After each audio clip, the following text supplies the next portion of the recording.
सूखी रोटी। पति के गुजर जाने के बाद भी कमला ने घर घर का काम करके और जीवन भर लोगों की बात सुनते हुए जैसे तैसे अपने इकलौते बेटे अमर को पढ़ाया। उसने कभी भी अमर को इस बात का एहसास नहीं होने दिया कि वह एक काम वाली का बेटा है। उसने रोटी कमाने के लिए दिन रात एक कर दिया।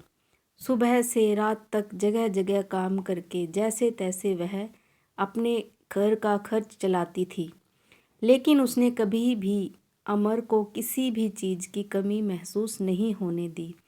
धीरे धीरे अमर बड़ा हुआ। बचपन से ही अमर एक शरारती बच्चा था।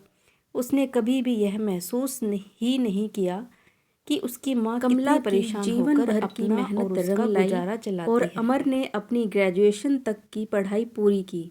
पढ़ाई पूरी करने के बाद अब कमला को इस बात की तसल्ली थी कि अब कुछ समय बाद उसका बेटा कामकाज पर लग जाएगा और उसके जीवन से दुखों का अंधियारा छट जाएगा।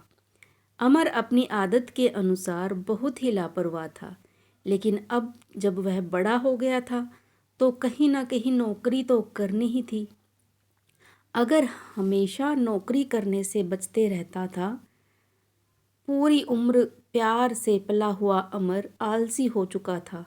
सुबह से शाम तक बाहर घूमकर आता था और अपनी माँ से कह देता नौकरी लग ही नहीं रही है।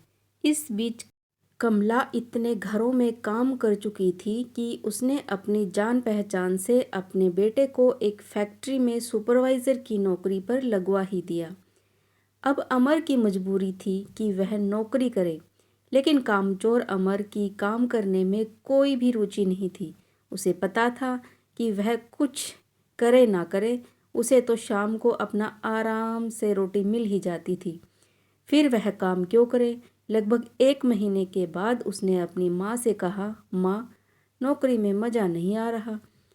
कभी दिन की तो कभी रात की ड्यूटी होती है। पेस्टिसाइड बनाने की फैक्ट्री में मैं सुबह से शाम तक परेशान ही रहता हूँ। कमला ने अमर से कहा, बेटा, तुझे चिंता करने की कोई ज़रूरत नहीं है। अभी मेरे नौकरी करने से हमारी रोजी रोटी की व्यवस्था हो जाती है। तुम कोई और नौकरी ढूंढना शुरू कर दो। लगभग साल भर अमर का यही ड्रामा चलता रहा। वह कहीं भी टिक कर नौकरी करता ही नहीं था। कहीं कुछ परेशानी बता देता था और कहीं कुछ परेशानी बता देता था।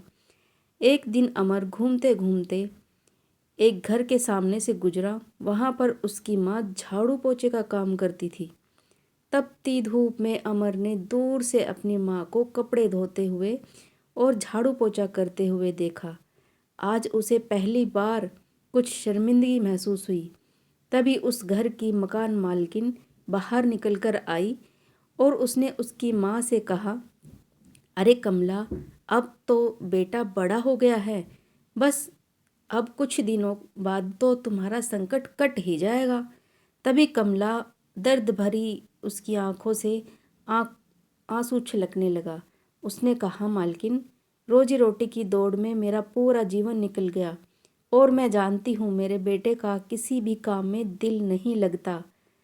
इस कारण वो रोज रोज कोई ना कोई नाटक करता है, लेकिन मैं उसकी माँ हूँ। मैं अब भी उसे कुछ नहीं कहूँगी। मुझे ऐसा लगता है मालकिन, मेरी रोजी रोटी कमाने की दौड़ जिंदगी भर चलती रहेगी। अमर दूर से यह बात सुन रहा था। शर्मिंदगी के कारण उसका चेहरा झुक गया था।